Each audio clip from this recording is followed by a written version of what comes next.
Senhoras e senhores, sejam bem-vindos para mais um programa de final de ano, Bíblia na Mesa, o seu devocional diário, semanal, todas as terças e sextas. Eu falo aqui de Curitiba e é uma honra, se você está nos ouvindo pela primeira vez, ser uma voz na sua casa, na sua vida. E o objetivo desse canal é falar e pregar e proclamar um evangelho sem mais. Um evangelho que não depende de defesa, um evangelho puro, sem agrotóxico, sem defensivos. Afinal, um evangelho que precisa de defesa não é o evangelho de Jesus. Nós não fomos levantados para defender o evangelho, mas para proclamá-lo, e é isso que nós fazemos todas as terças e sextas-feiras aqui pela manhã. E também quero lembrar você que às quartas-feiras nós temos um episódio especial chamado Bíblia na Sobremesa. Isso mesmo, se você curte histórias de pessoas comuns, com vidas extraordinárias, eu quero convidar você todas as quartas-feiras, a meio-dia, você vai ouvir uma história inspiradora daquilo que Deus está fazendo. Enquanto nós estamos aqui falando, Deus está fazendo. Enquanto você dorme, Deus está fazendo. Enquanto você está atrás de um computador, trabalhando, Deus está fazendo. É nessa hora, durante esse momento aqui desse podcast, Deus está visitando alguém na prisão, Deus está socorrendo alguém numa UTI, Deus está protegendo uma criança de um abuso, Deus está fazendo. Não é porque você não vê, que nós não ouvimos, que nós não sabemos e conhecemos algumas histórias, que Deus não faz. E muitas pessoas ainda estão presos nessa mentira, que Deus ele não faz mais como ele fazia. E o Bíblia na Sobremesa tem esse objetivo, mostrar o que Deus estava fazendo enquanto a gente estava lá, trabalhando, dormindo, procriando, comprando, vendendo e assim por diante. Então, nessa sexta-feira, dia 20 de dezembro, isso mesmo, estamos caminhando para o fim do ano e que ano espetacular. Hoje eu quero falar o tema, o vírus mental da humanidade. O tema dessa manhã é o vírus mental da humanidade. Fique aqui comigo e tenha um devocional onde Deus e o Espírito Santo falam com você enquanto eu estou falando aqui. Vamos lá.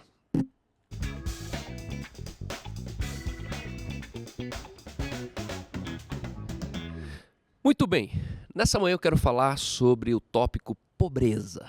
Pobreza. Quando Adão foi plantado no jardim do Éden, o Éden foi criado e ali uma coisa não foi liberado: pobreza. Você conhece muito bem a história, e a história diz que Adão e Eva foram colocados num jardim, Deus colocou eles sobre tudo. Jardim do Éden significa jardim de prazer. E a vida estava plena até Eva conhecer a árvore do conhecimento do mal.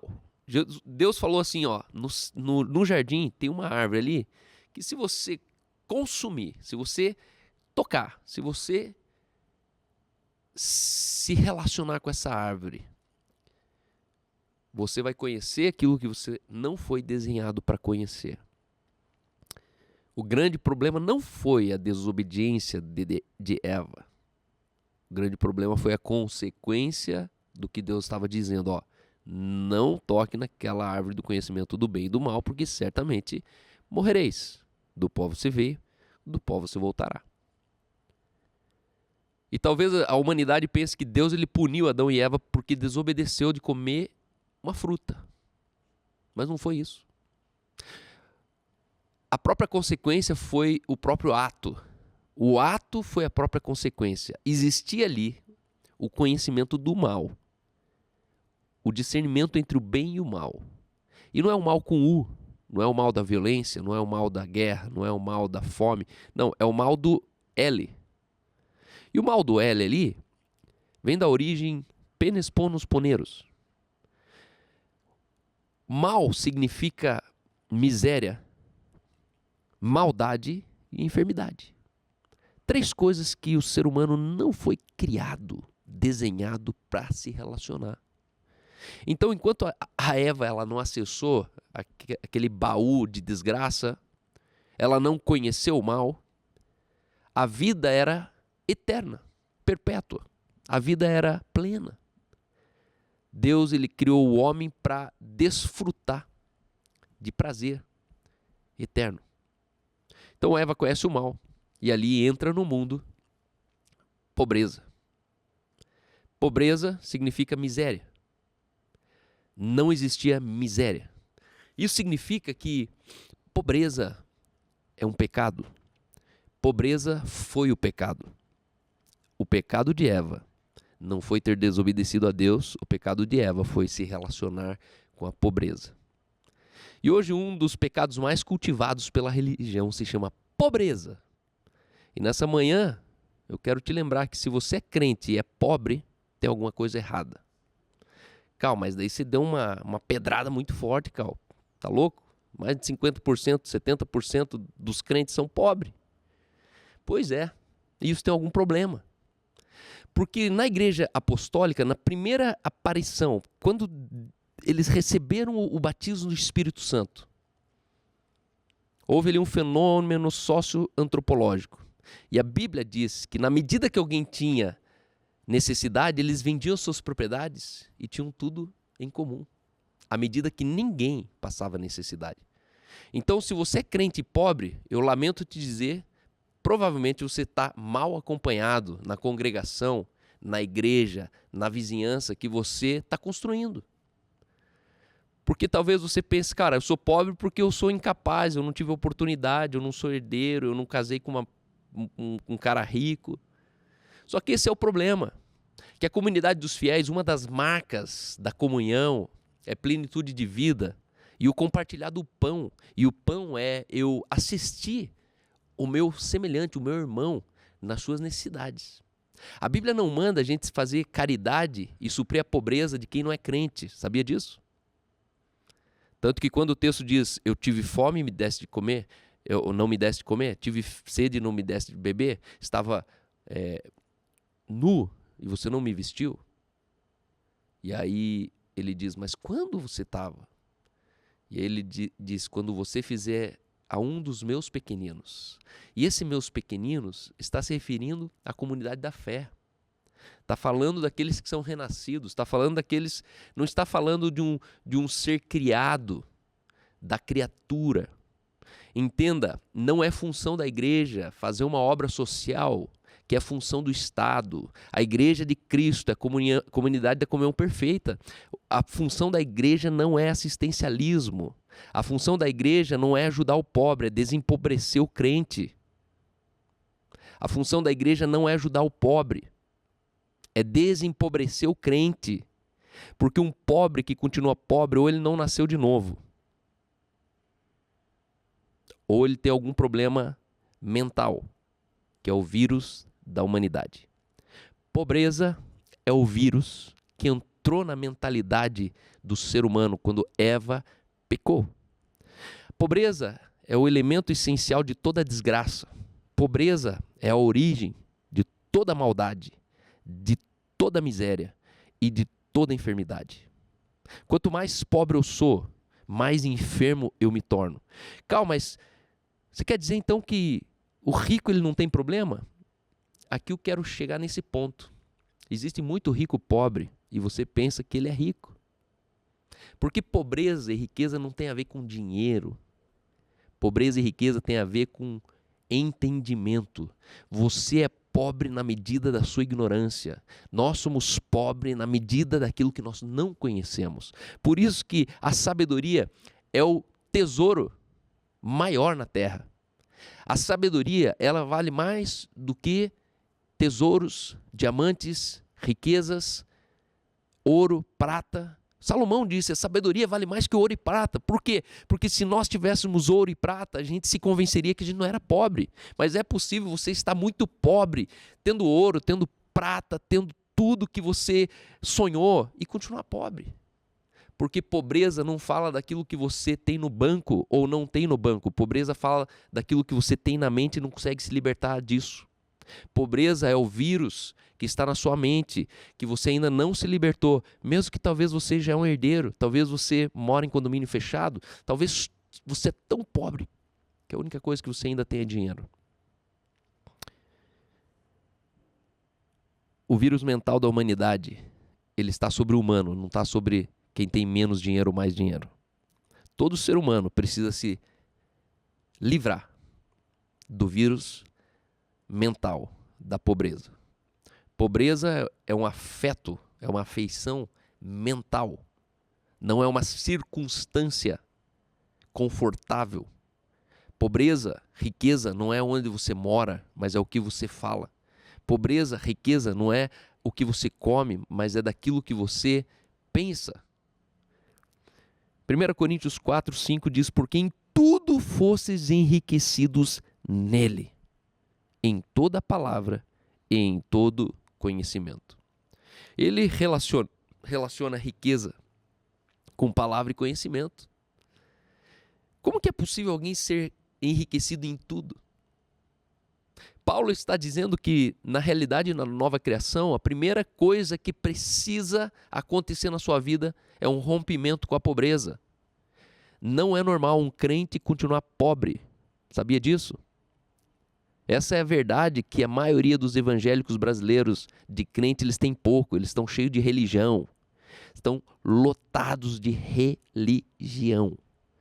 Pessoas que estão alienadas, pessoas que estão emburrecidas, pessoas que enfraqueceram a disposição mental da cognição humana e o fim deles é a pobreza. A ignorância é o império das trevas. Quanto mais ignorante você for, mais pobre, mais miserável, mais mal, mais doente você vai estar. Você já percebeu quantas pessoas que elas sabem que uma coisa faz mal para o corpo e elas continuam consumindo aquilo? Quantas pessoas trabalham em empregos que eles têm estatísticas internas dentro da empresa de pessoas que pegaram câncer, desenvolveram doenças respiratórias e eles continuam trabalhando ali como se com eles não fosse acontecer? E no final, o pastor é chamado para ir lá visitar na UTI, fazer uma oração milagrosa de um botão que esse sujeito apertou, chamado ignorância. Meu irmão, na ignorância Deus te protege, mas no entendimento, na maturidade, Deus te respeita. Por isso tem muita gente doente que vai morrer doente mesmo. Porque entenda, não existe um milagre de Deus onde um princípio foi quebrado. Não existe um milagre de Deus onde um princípio foi quebrado. E pobreza é um princípio quebrado. Só que o problema da pobreza não é o dinheiro, o problema da pobreza é a ignorância. E tem muito crente que precisa tomar uma decisão de abandonar a ignorância, de sair desse lugar de ignorância. Ignorância quanto ao que você come, ignorância quanto ao que você veste, ignorância quanto às relações que você cultiva na sua vida. Você precisa se posicionar no lugar de entendimento. Você precisa viver na margem daquilo que você ainda não sabe. Talvez você está confortável em tudo que você aprendeu na sua infância e você continua um adulto burro. Por quê? Porque tudo que você aprendeu é da infância. É ali da juventude, da adolescência. Eu converso com alguns irmãos da igreja aqui que eu percebo que o evangelho deles parou lá nos retiros de jovem. Quando ele parou de ir no retiro de jovem, casou e foi trabalhar, parece que eu estou falando com os anos 90 da igreja. Aí quando o cara, né, você é pastor, né? Então o cara com o bicheiro, ele fala igual bicheiro. Com o jogador de futebol, ele fala as gírias de futebol. Com o pastor, ele tenta falar umas gírias da igreja, que eu escuto aquilo e falo, cara, o cara parou naquilo, cara. Parou lá nos retiros do ano 2000. E não, existe uma pobreza dentro dele. Você pode ser enriquecido em tudo. Paulo falou para a igreja de Coríntios, em tudo vós fostes enriquecidos. Deus não tem planos para te dar dinheiro, Deus tem planos para te enriquecer nas relações, nos sentimentos, no seu dom, no seu fruto do Espírito. Você pode ser enriquecido em coisas que o dinheiro não compra. A maioria das coisas é comprado por dinheiro, mas o que realmente importa na vida, de todas as coisas que importam na vida, poucas são coisas. E as coisas mais essenciais da vida, o dinheiro não compra. O dinheiro não compra o sono, o dinheiro não compra a fidelidade da mulher da tua vida, o dinheiro não compra a obediência de um filho, o dinheiro não compra a honra de um filho, honrando pai e mãe, o dinheiro não compra a sabedoria, o dinheiro não compra o poder de Deus, o dinheiro não compra o fruto do Espírito, o dinheiro não compra os dons do Espírito, os dons ministeriais da fé. E aí Paulo ele segue dizendo assim: ensinem aos ricos desse mundo que não se orgulhem e nem confiem no seu dinheiro. Paulo fala para, se eu não me engano, Timóteo, viu, Timóteo? Ensine aos ricos desse mundo, ensine aos pobres desse mundo, porque ele não está falando de crente aqui. Ele está falando do rico que continua pobre. Se você é um rico que continua, que continua crendo na estabilidade da sua riqueza, você é um miserável. Nós somos miseráveis na proporção que nós confiamos nas riquezas. E ele diz, não se orgulhem e nem confiem na estabilidade da sua riqueza, que é incerto. O seu dinheiro é incerto. Sua confiança deve estar em Deus, que provê ricamente tudo o que necessitamos para a nossa satisfação. Diga-lhes que usem seu dinheiro para fazer o bem. Devem ser ricos. Olha aqui, Paulo revelando a pobreza dos ricos. Eles devem ser ricos em boas obras, generosos aos necessitados. Tem muitos necessitados da igreja, por isso que eu estou dizendo que é um pecado ver um crente pobre.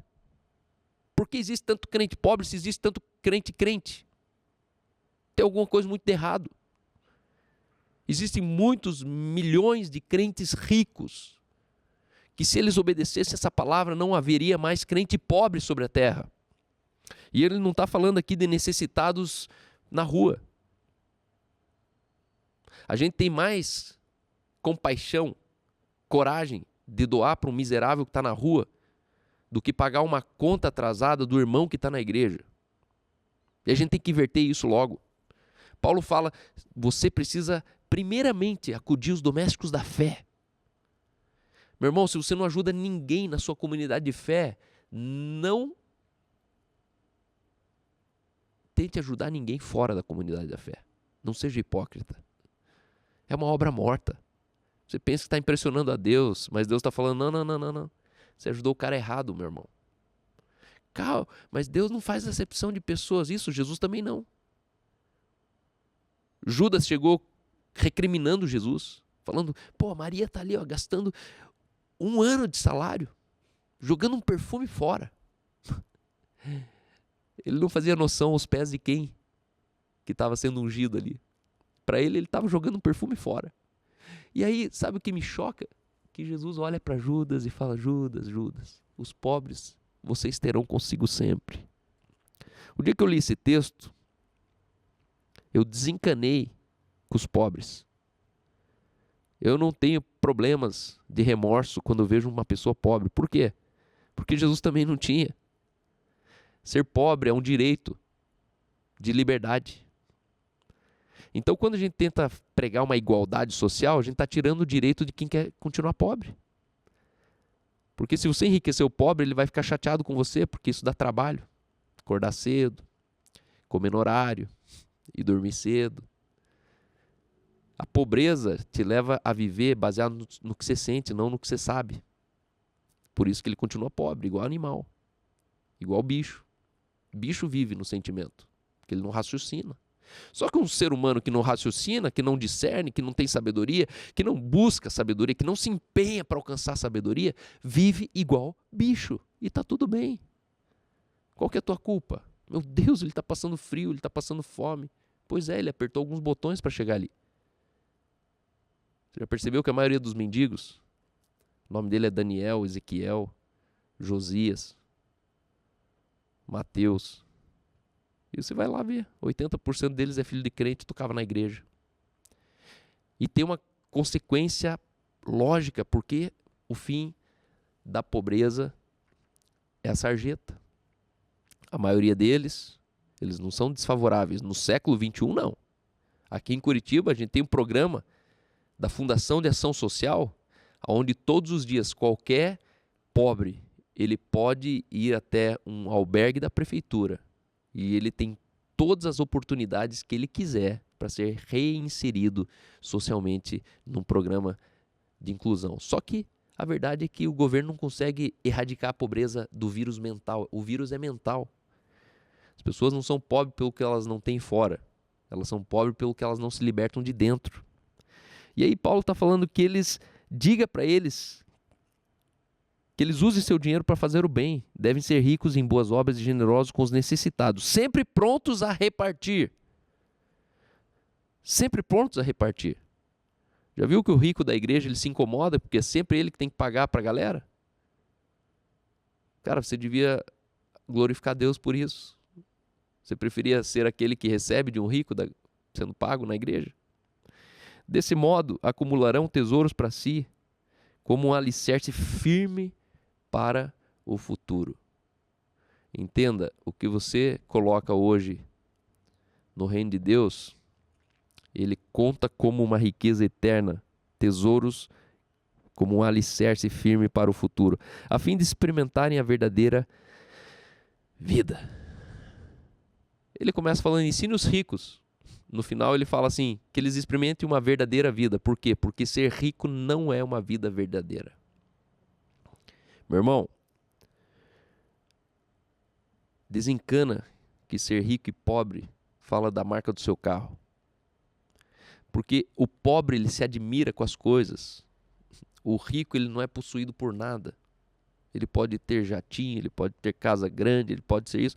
Só que isso não define ele. Por isso que um rico, quando ele quebra, ele não quebra junto. Por quê? Porque a autoestima não está nas coisas. Ele não é definido pelas coisas. Por isso que é dito que uma pessoa que prosperou uma, duas vezes, ela pode quebrar 100 vezes, ela vai prosperar de novo. Por quê? Porque a sabedoria é impossível de alguém ser tirada de você. Apocalipse 4:18 diz assim, você diz, sou rico e próspero, não preciso de nada. E não percebe que é infeliz, miserável, pobre, cego e está nu. Conhece alguém assim?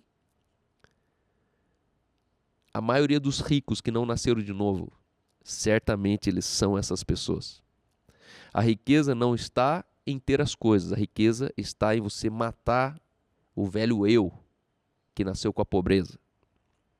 Somente quando você nasce de novo, você nasce para uma nova vida desprovido, livre, liberto do vírus da pobreza. E aí o texto segue dizendo, eu o aconselho a comprar de mim ouro purificado pelo fogo, e então será rico. Compre também roupas brancas, para que não se envergonhe da sua nudez, e colírio para aplicar nos seus olhos, a fim de enxergar. Então esse texto está dizendo aqui, é possível você ter dinheiro e continuar pobre, é possível você estar vestido com grife, com a melhor marca e continuar nu, é possível você estar olhando e não enxergando, não vendo. É possível. E aí ele diz, compre ouro refinado. Compre roupa branca, fala de pureza, fala de integridade. Roupa branca é integridade. Quando você tem integridade, você não liga se você está com roupa ou sem roupa. As pessoas mais íntegras, elas não ligam se elas estão com roupa ou sem roupa. Se elas falam, e roupa fala de vergonha. Pessoa íntegra, ela não tem problema em falar dos seus defeitos. Ela não tem problema em falar dos seus fracassos, dos seus tombos. E o colírio nos olhos fala de você olhar com a mente. Talvez você enxerga o mundo, mas não vê o mundo. Você enxerga tudo, mas não discerne nada. Porque o colírio que ele está se referindo é você discernir com a sua mente. E para terminar, eu quero terminar com 1 Coríntios 4:8, que diz assim, vocês consideram que já têm tudo o que precisam. Pensam que já são ricos e até já começaram a reinar sem nós. Eu gostaria que de fato já estivessem reinando, pois então eu reinaria com vocês. Paulo falando para gente que estava ostentando, gente que confiava nas riquezas, irmãos da fé que pensavam que o que eles tinham de patrimônio, o que eles tinham de condições de comer num restaurante, o que eles tinham de coisas, já era suficiente para eles reinarem. E aí Paulo está falando, não. Se você estivesse realmente reinando, como o reino propõe para a gente, a proposta do reino, eu estaria reinando com vocês. Mas a verdade é que, aonde vocês estão reinando, eu não estou. Cuidado com o crente, que ele pensa que ter 3 carros é reinar em vida. Não. Você pode reinar em vida andando de a pé também. Você pode reinar em vida morando de aluguel também. Porque entenda, pobreza é um vírus mental. Que quando você tiver muito dinheiro, você pode continuar correndo o risco de estar pobre. E quando você tiver zero dinheiro, no dia difícil, no dia que deu errado, no dia que você levou uma ação trabalhista, o dia que talvez te passaram um golpe, é possível você passar dias difíceis sem o vírus. Calma, mas você pegou pesado, você começou falando que se eu sou crente e sou um pobre, tem algum problema. Isso mesmo. Porque a Bíblia promete que o meu Deus, o meu Deus, segundo o seu poder, há de suprir em vós cada uma das vossas necessidades. O reino, o evangelho, ele não tem compromisso com o seu conforto, mas ele tem a obrigação com as suas necessidades. E se você tem passado necessidade, repense o seu evangelho. A religião não traz provisão. A religião não tem poder de provisão. Na religião, ela não te promete provisão. Por isso que ela vai te alienando jogando alpiste. Você tem para hoje, mas você precisa dela amanhã de novo. Entenda. Quem vive de prosperidade é quem não entendeu o evangelho. O evangelho não tem a proposta de te prosperar, porque prosperidade é ausência de necessidade. Mas isso não tem glória. Prosperidade é a obrigação do reino. Não tem glória em ser próspero. Porque ainda que não te falte nada, isso te incapacita, te deixa incapacitado de você ser generoso. A prosperidade, ela te sabota da generosidade. Não ter necessidade não significa que você consegue transbordar riqueza nos outros. Por isso Jesus veio e disse, eu vim para que tenham vida e a tenham em abundância. Antes da cruz, o máximo que a gente podia era viver em prosperidade. Depois da cruz, nós ganhamos o direito de vivermos em abundância. Abundância significa fonte inesgotável de recursos. Por isso o texto diz, quem crê em mim, como dizem as Escrituras, porque é possível você crer em Jesus sem ser baseado em como diz as Escrituras. Mas o texto diz, quem crê em mim, como dizem as Escrituras, do seu interior, fluirão rios de águas vivas. Quando você nasce de novo, você deixa de ser um poço. Poço fala de pobreza. E você passa a ser uma fonte, que fala de afortunado. Você deixa de ser pobre e se torna afortunado. É muito mais do que rico. Rico é uma ofensa. Dizer que o evangelho ele torna você rico é uma ofensa. Existe nesse livro aqui, no capítulo, na página 249, eu escrevi um artigo falando sobre 7 patrimônios que constituem um inventário. 7 elementos que constituem patrimônio de verdade. 7 esferas de um patrimônio. Tem muita gente que acha que patrimônio é o que cabe no inventário. Mas o teu legado, ele nunca vai caber no inventário. E aqui eu termino dizendo nesse capítulo que existem 3 tipos de pessoas no mundo. Baseado em Miles Monroe. Ele diz, existe o pobre que só fala de dinheiro. Ao contrário do que o pobre pensa, né? O pobre só fala em dinheiro porque ele não tem. Então a cada 10 minutos ele está lembrando que ele precisava de dinheiro. Então ele fala assim, quando eu tiver dinheiro, se eu tivesse dinheiro, puxa, o que a gente faz para ter dinheiro? Aí ele olha um boleto e fala, meu Deus, como é que eu vou conseguir pagar o dinheiro para esse boleto?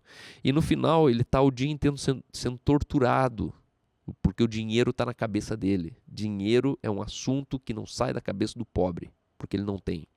Isso é um grande problema. Aí você tem os ricos, que só falam de coisas. Porque eu estou comprando isso, porque eu comprei uma casa, porque eu estou saindo da cobertura, estou indo para não sei aonde, porque a gente agora está indo para a praia, porque agora a gente tem um jet ski, porque a gente está fazendo uma reforma, porque a gente tem uma moto, porque... No final das contas, já viu um cara assim? Ele só fala do que ele comprou, ele só fala de onde ele viajou, ele só fala de onde ele vai viajar. E aí você fica do lado assim, boiando, né? É um cara na bolha. E tem o terceiro tipo, que é o bíblico. São os afortunados. Eles não são nem pobres nem ricos, são afortunados. Qual que é o sintoma de um afortunado, Cal? O afortunado, ele vive falando de ideias e soluções. Ele está pensando além. Ele está pensando qual vai ser o próximo aplicativo para abençoar a humanidade. Ele está pensando qual que é a solução para salvar vidas. Ele está pensando qual que é a solução para melhorar a mobilidade de uma cidade. Ele vive, é um hunter, ele é um caçador de ideias. Ele gosta de falar de soluções. Então, nessa hora, eu quero te convidar a você se arrepender do seu pecado. Pobreza é um pecado, só existe um jeito de você se livrar dele. É confessando, pedindo perdão e considerando que você é livre da pobreza. Você é livre do pecado. Esteja livre de todo pecado da pobreza. Não é normal você ser crente e continuar pobre.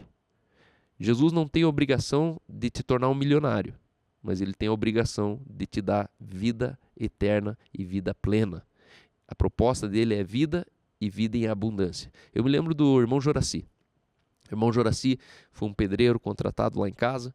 Meu pai contratou ele para fazer um banheiro e ele colocou uma caixa de água em cima. E eu me lembro que eu era criança, pequenininho. E eu vi o seu Joraci, aí ele chegou e trazia o Fernando, né? Sempre vinha com o filho, o Fernando. E o Fernando virou meu amigo e falou que tinha um irmão, Ricardo. Só que o irmão morava com a mãe, a dona Alice. E aí o irmão Joraci, né? Mais tarde se tornou irmão, mas era um pedreiro. O Joraci começou a ser ministrado pelo meu pai. Meu pai começou a trazer revelação, entendimento para o seu Joraci. Não muito tempo depois, seu Joraci, divorciado, voltou para casa e assumiu a sua esposa, a dona Alice. A Alice morava com o Ricardo e de repente eu vi um pai e uma mãe, né, um casamento destruído sendo reconstruído. O Fernando então era o irmão mais velho, vinha com o Ricardo. Ricardo se tornou meu melhor amigo da infância. E eles começaram a participar dos cultos lá de casa. Então eles sempre vinham de carona, sempre vinham de ônibus, sempre vinham. Eles vinham lá do Jardim Califórnia, no interior de Araucária, atrás da Bernec, bem longe, assim, era tipo 1h40 para vir de ônibus. E eu lembro que, de repente, passou 6 meses, o seu Joraci já veio de corcel, um corcelzinho verde. E quantas vezes que eu fui até a casa do irmão Joraci, porque depois de um culto de domingo de manhã, a gente podia comer na casa dele que tinha frango. Eu chegava na casa do irmão Joraci e via uma casa de um pedreiro, casa modesta, uma casa onde com muito suor ela é construída e daí você vê que foi construído um pouquinho para frente, um pouquinho para o lado, um pouquinho para trás, mais um banheiro, mais um quarto lá atrás, um barracão do lado. E aí do Corcel, o seu Joraci pegou um Corcel 3, o 2, aí do Corcel 2, já 80 e poucos, ele pegou um Santana, do Santana ele pegou um Voyage, do Voyage. E no final, eu lembro que isso marcou a minha vida, porque ali o Espírito Santo falou comigo, perceba que o óbvio que aconteceu na vida do irmão Joraci, quando ele nasceu de novo, foi que ele saiu da miséria, saiu da pobreza, saiu da dor, porque a revelação chegou. Quando alguém nasce de novo, o óbvio que vai acontecer, guarde isso, é o óbvio que vai acontecer, é que a tua vida vai prosperar, porque é uma obra de Deus em você. Só que não é essa a proposta do reino. O reino, diferente das religiões, todas as religiões elas têm uma proposta, melhorar a sua vida. O reino tem outra proposta, te colocar como mordomo de tudo, entendendo que talvez o fim da tua vida é perder, é se desgastar, é você entregar a sua vida. Então o reino não tem uma proposta de melhorar a sua vida. O reino tem uma proposta de te dar dignidade de vida, prosperar você em todos os sentidos. Não é financeiro. Talvez você vai ter tudo o que você precisa, mas no final você termina sendo perseguido pelo evangelho que nós pregamos. Talvez você vai terminar sendo incriminado pelo evangelho que você prega. Entende que o fim de todos os grandes homens da fé foi um aparente fracasso? Jesus morreu pendurado, o outro morreu cozido em azeite, o outro morreu decapitado. Então, o evangelho não existe para fazer você terminar sendo uma boneca na caixa, protegidinho, guardadinho. Não. O Evangelho existe para te dar uma verdadeira estabilidade, onde você pode viver uma vida ao máximo, ainda que isso te custe a vida. Amém? Deus abençoe o seu final de semana. Nós teremos aqui em Curitiba o especial de Natal no Teatro Fernanda Montenegro, dia 22. As vagas já se encerraram. Obrigado por quase 600 pessoas, mais de 600 pessoas que se inscreveram para essa noite. E será uma noite marcante na nossa cidade, na história da nossa igreja, a Igreja no Cinema. Se você não conhece ainda, todos os domingos aqui em Curitiba nós temos a Igreja no Cinema. Paramos agora no Natal e atenção, só voltamos em fevereiro. Então já estamos em recesso com a Igreja no Cinema. Em fevereiro nós voltamos com toda a força para os nossos campos nos cinemas. Deus abençoe vocês. Fiquem com Jesus e eu quero ainda terminar orando depois dessa vinheta.